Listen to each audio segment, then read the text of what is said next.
আমি ইতিহাসের পাতা থেকে বলতেছি, বাংলাদেশের ইসলাম কিন্তু আজকের ইসলাম না। আল্লাহর রসুল হিজরত করেন নাই তখন 4 সাহাবী বাংলাদেশে চলে আসছেন। একজনের নাম আবু ওয়াক্কাস, আরেকজনের নাম ওহাব ইবনে মালিক, আরেকজনের নাম কাসেম ইবনে হুযাইফা, আরেকজনের নাম উরওয়া ইবনে সাসা। দুইজন এখান থেকে চীনে গেছেন, দুইজনের কবর চিহ্নিত আছে। একজনের কবর চীনে আবু ওয়াক্কাস রাদিয়াল্লাহু তাআলা আনহুর কবর গোয়ানজুতে এখনো আছে। আরেকজনের কবর মঙ্গোলিয়ার বর্ডারে, ওহাব ইবনে মালিক রাদিয়াল্লাহু তাআলা আনহুর কবর মঙ্গোলিয়ার বর্ডারে এখনো চিহ্নিত আছে। কিন্তু দুইজনের কবর এই মাটির নিচে আছে, কিন্তু কোনো চিহ্নিত নাই। একজন কাসেম ইবনে হুযাইফা, দ্বিতীয় উরওয়া ইবনে সাসা। এই দুইজনের কবর কিন্তু এই মাটির নিচে এখনো আছে। এই জন্য এই মাটির 1400 বছর আগের একটা ইতিহাস আছে, যেটা দুনিয়ার কোনো মাটির নাই। এই মাটির নিচে যতটুক কোরবানি লুকায়িত আছে, ওই যুগে আল্লাহর রসুলের হিজরতের আগে হিজরত করে বাংলাদেশের মাটিতে আসা এই হিজরতের কোরবানি এই মাটির নিচে লুকায়িত আছে। আর যারা আসছেন এরা একজনও ফিরা যান নাই।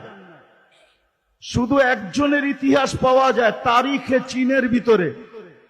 আবু ওয়াক্কাস রাদিয়াল্লাহু তাআলা আনহু 18 মাস চলার পরে, আমি ওলামাদের মজলিসে বলতেছি, তাহকিক করে দেখেন, তারিখে চীনে লেখা আছে আবু ওয়াক্কাস রাদিয়াল্লাহু তাআলা আনহু যখন 18 মাস পায়দল চলার পরে মদিনা ফিরত যান, আর বাবে মদিনা দিয়া যখন ঢোকেন, তো সাহাবায়ে কেরামকে জিজ্ঞাসা করছিলেন আল্লাহর রসুল কিরকম আছেন। তো যাকে জিজ্ঞাসা করছে সে জবাব দিছিলেন, ইন্তাকালা রাসূলুল্লাহ ইলা জাওয়ারি রাহমাতিল্লাহ। আল্লাহর রসুল তো দুনিয়ার থেকে চলে গেছেন। তো আবু ওয়াক্কাস রাদিয়াল্লাহু তাআলা আনহুর মন কিরকম ভাঙ্গা ছিল, ওটা উনি আর আল্লাহ বলতে পারে, দুনিয়ার কোনো ভাষা এটা ব্যক্ত করতে পারে না। উনি মসজিদে নববীতে যে সালাম দিয়া যখন ঘুমায়া পড়ছেন, তো স্বপ্নে যুগে উনি দেখছেন যে আল্লাহর রসুল বলতেছিল, আবা ওয়াক্কাস মা বাআসতুকা লিতারজি। আবু ওয়াক্কাস, তোমাকে তো ফিরত আসার জন্য পাঠানো হয় নাই, তুমি ফিরত আসলে কেন? তো উনি ঘুমের থেকে উঠছেন, আবার উনি চীনের দিকে রওনা করছেন, যেইখানে আজকে ওনার কবর, যেইখানে ওনার আজকে কবর। আমি হয়তো 11 তারিখে ইনশাআল্লাহ 20 তারিখে পৌঁছবো ওইখানে, না আজকে রাত্রেই আমার সফর আছে। ফিরতি পথে আমি চায়না হয়ে আসবো, গোয়ানজু হয়ে আসবো। ওইখানে ওনার কবর আছে, উনি ফিরে আসছেন আর নিজের হাতে মসজিদ বানাইছেন। ওই মসজিদে এখনো ওনার হাতের লেখা খচিত আছে। মসজিদের নাম ছিল মসজিদ মুশতাক ইলার রাসূল। বাবার বিষয় কিন্তু মসজিদ মুশতাক ইলার রাসূল। আল্লাহর রসুলের জন্য পাগল প্রায় যেই ব্যক্তিরা, ওদের মসজিদ। তো যেটা বলতেছিলাম, আজকে 92% মুসলমান। তারপরও আমরা জানি আমাদের দেশে আমরা কতটুকু দীক্ষিত, কতটুকু বঞ্চিত, কতটুকু লাঞ্ছিত, কতটুকু আমরা অবহেলিত, কতটুকু আমরা নির্যাতিত। মনে হয় বুঝাইতে পারি নাই। সারা দুনিয়ার মুসলমান দেশেই মুসলমান নির্যাতিত। কারণ কি? 200 কোটি সম্পদ, 70% আমাদের কাছে।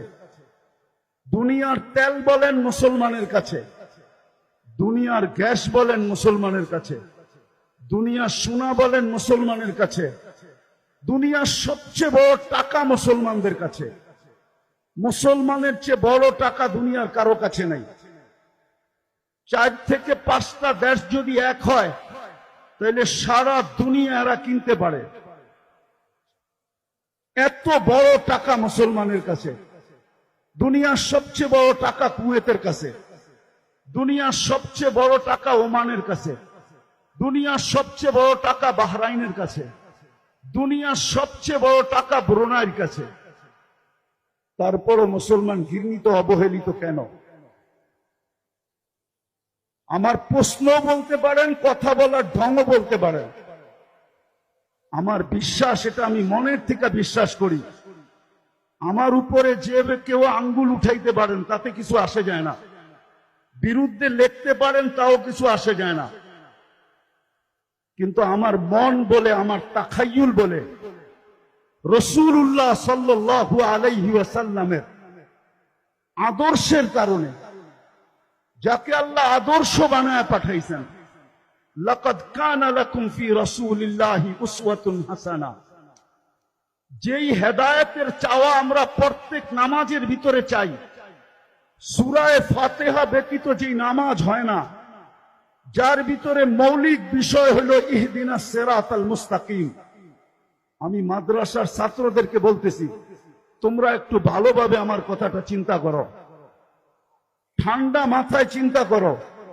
যেই হেদায়েত আমরা প্রত্যেক রাকাতে চাই, যেই হেদায়েত মানুষের জীবনের ভিতরে সবচেয়ে বড় জিনিস, হেদায়েত প্রাপ্ত যে হয়, খোদার কসম তার কোন জিনিস দ্বারা মানুষ কষ্ট পায় না, এমনকি পিঁপড়া পর্যন্ত কষ্ট পায় না।